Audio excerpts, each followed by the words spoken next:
الحمدللہ رب العالمین۔ دنیا میں بہت سارے اسپریچولیٹی کے نام پر بزنس کر رہے ہیں، بہت سارے لوگ اسپریچولیٹی سکھا رہے ہوتے ہیں، بہت سارے لوگ روحانیت کے دعوے کر رہے ہوتے ہیں، اور بہت سارے لوگ ایسے ہیں جو کہتے ہیں کہ جیزس گاڈ ہے یا گاڈ کا بیٹا ہے، یا پھر جیزس کے علاوہ اور بھی بہت سارے لوگوں کو وہ خدا یا خدا کا بیٹا بنانے کے، خدا کے بیٹا یا بیٹیاں یا بہت کچھ بنانے کے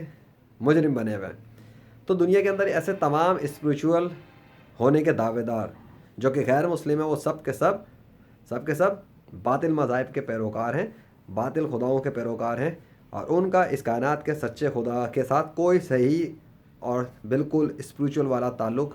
ہرگز نہیں ہے۔ ان کے پاس جو کچھ بھی ان کو حاصل ہے اس کے اندر شیطان کا عمل دخل ہے، اور اس کا پریکٹیکل ثبوت یہ ہے کہ وہ تمام لوگ جو روحانیت کے نام پہ کام کر رہے ہیں پوری دنیا کے اندر، وہ سب کے سب اگر مل کر اکٹھے ہو جائیں اور وہ سب کے سب ان کو پکاریں مدد کے لیے جن کو وہ پوج رہے ہیں اللہ کے مقابلے پر، تو وہ سب کے سب مل کر کسی ایک بھی قبر کے اندر پڑا ہوا دفن شدہ ایسا مردہ جس کو مرے ہوئے انتقال ہوئے 1 مہینے سے بھی زیادہ گزر چکا ہو، اس کو اس کی قبر سے دوبارہ زندہ کر کے باہر نہیں نکال سکتے کبھی بھی۔ جبکہ دین اسلام کے اندر ایسے لوگ ماضی میں بھی گزر چکے ہیں جنہوں نے قبر کے اندر سے اللہ کے حکم سے مردوں کو زندہ کیا اللہ کی مدد سے، اور 21ویں صدی میں بھی ایسے لوگ موجود ہیں جو اگر چاہیں تو اللہ کی مدد سے اللہ کے حکم سے قبر کے اندر دفن ہوئے مردے کو جسے 1 مہینے سے زیادہ ہو چکا ہو، اسے بھی اللہ کے حکم سے اس کی قبر سے باہر نکال سکتے ہیں۔ اور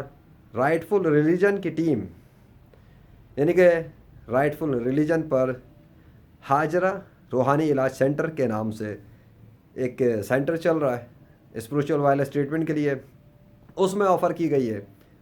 لا علاج مریضوں کو ٹھیک کرنے کے حوالے سے، اور خصوصی طور پر مردوں کو دوبارہ اللہ کے حکم سے زندہ کرنے کے لیے۔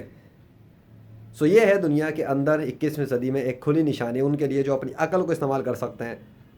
تاکہ وہ یہ سوچیں جو کہتے ہیں کہ مردہ کبھی زندہ نہیں ہو سکتا، اگر تو وہ غیر مسلم ہے تو ان کا یہ دعویٰ ہی جھوٹا ہے، کیونکہ دنیا کے تمام غیر مسلم تو یہ کام کر ہی نہیں سکتے۔ اور اگر وہ لوگ جو ایسا کہتے ہیں کہ مردہ زندہ نہیں ہو سکتا، اگر وہ مسلمان ہیں تو انہیں چاہیے کہ پہلے قرآن کو اچھی طرح سے اسٹڈی کریں اور وہ اپنی کم علمی اور جہالت کا علاج کریں، کیونکہ قرآن کے اندر اللہ نے اپنی طاقتوں کے اپنے ایسے واقعات خود بیان کیے ہوئے ہیں کہ اس نے مردہ گدھے کو بھی زندہ کیا ہے، اس نے مردہ انسانوں کو بھی زندہ کیا ہے، اس نے مردہ پرندوں کو بھی زندہ کیا ہے، اور اس نے ماضی میں بھی ایسا کیا ہے، اور 21ویں صدی میں بھی اس نے ایسا کیا ہے، اور لیجنڈ کو بھی اس نے وٹنس بنایا ہوا ہے ایسے ایونٹس پہ جس میں اس نے مردوں کو اپنے حکم سے زندہ کر کے دکھایا۔ ہاں وہ انسان نہیں تھے، وہ اس کی نیچر کی مخلوقات تھیں، جب اس نے چاہا دکھا دیا۔ سو لیجنڈ اس کا پرسنل وٹنس ہے، آئی وٹنس ہے مردوں کو زندہ ہوتے ہوئے دیکھتے ہوئے ہونے کا۔ اب رہ گئی بات انسانوں کی،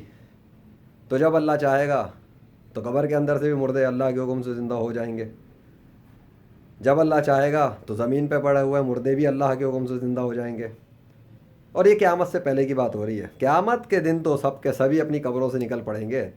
بات ہو رہی ہے قیامت سے پہلے کی، بات ہو رہی ہے وہاں کے پیٹ سے نکل جانے کے بعد کی، بات ہو رہی ہے زمین پہ چلنے پھرنے والے انسانوں کے بارے میں جب کہ وہ مر جاتے ہیں اور ان کی سانسیں رک جاتی ہیں۔ یہاں پہ بات ہو رہی ہے رائٹ فل ریلیجن پر موجود حاجرہ روحانی علاج سینٹر پر موجود ہے spiritual business service of the 21st century. جس کا دل چاہے فائدہ اٹھائے، جس کا دل چاہے انکار کرے، اور غیر مسلموں میں سے تو کوئی بھی ایسا نہیں جو مردوں کو دوبارہ سے زندہ کر سکے، کیونکہ تمام غیر مسلم مصنوعی خداؤں کے پجاری ہیں، اور تمام غیر مسلم اپنی موت کے بعد جہنم کے عذاب میں گرفتار ہیں۔ اللہ اکبر۔